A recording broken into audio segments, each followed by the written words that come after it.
ఒకసారి ఒంట్లో బాగాలేదు, ఆయనే ట్యూషన్ చెప్తా ఆయనే బతికించారు. ట్యూషన్ చెప్తా ఆ రోజుల్లో ట్యూషన్ చెప్తా తనే బతికించారు నా చిన్న కొడుకుని. హెల్త్ ఇష్యూ ఏమన్నా అసలు నేను మా వదిన మా మరిది గారు అవుతూ నాకు చాలా అదృష్టం. నేను ఈ కుటుంబంలోకి వస్తాం నాకు చాలా అభిమానం కింద ఉంది. నేను చాలా అదృష్టవంతురాలిని నేను ఈ కుటుంబంలోకి వస్తాం. హాయ్ అండి, నమస్తే. నేను మీ అవంతిక. సుహారి వైబ్స్కి స్వాగతం. ఏంటి వీళ్ళిద్దరు ఎక్కడో కనిపిస్తున్నారు అనుకుంటున్నారా? కోనసీమ ప్రాంతం దగ్గరలో ఉన్నామండి. ప్రస్తుతం మనం ఒక young and dynamic director genius, అవును, ఆయన గురించి తెలుసుకోవడానికి వాళ్ళ ఊరు వచ్చామండి. ఆయన ఎవరో కాదు, సుకుమార్ గారు. సుకుమార్ గారు అంటే మనకు గుర్తొచ్చే మంచి సినిమాస్ ఉన్నాయి, లవ్ స్టోరీస్, 100% లవ్ అని ఒక గొప్ప సినిమాలన్నీ ఆయన చరిత్రలో నింపుకున్నారు. అలాంటి గొప్ప వ్యక్తి గురించి తెలుసుకోవాలనుకుంటున్నాము.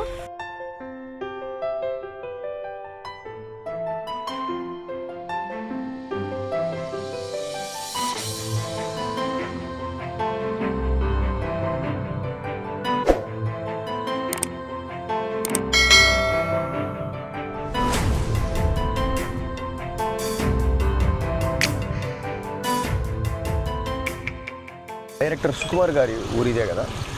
ఎక్కడ వాళ్ళ ఇల్లు? పాలకొల్ల. అంటే ఇక్కడ వాళ్ళ ఓల్డ్ హౌస్ ఒకటి ఉండేదంట కదా, ఇక్కడ పెంకుటిల్లు లాంటిది ఒకటి. డైరెక్టర్ సుకుమార్ గారు ఊరిదేనండి. సుకుమార్ అంటే నాకు తెలియదు. అన్న, ఈ పొరపాటున మట్టపర్రు వెళ్ళడానికి వేరే మట్టపర్రుని వచ్చావన్న. ఇప్పుడు సుకుమార్ గారు మట్టపర్రు వెళ్ళాలంటే ఎలాగన్నా? మన రాజుల సైడ్ వెళ్ళాలండి. చించినాడ బ్రిడ్జ్ ఎక్కి చించినాడ బ్రిడ్జ్ దాటిన తర్వాత హైవే ఉంటుంది. హైవే కానీ సైడ్ తీసుకుంటే కనుక మనకు మట్టపర్రు అక్కడ. ఇక్కడికి ఎంత దూరం ఉండొచ్చు అన్న? సుమారుగా 10 కిలోమీటర్లు. 10 కిలోమీటర్లు ఉంటారా? ఆ మట్టపర్రు పక్కకి ఇదైతే కాదు కదా? ఇదైతే కాదు, ఈ మట్టపర్రు.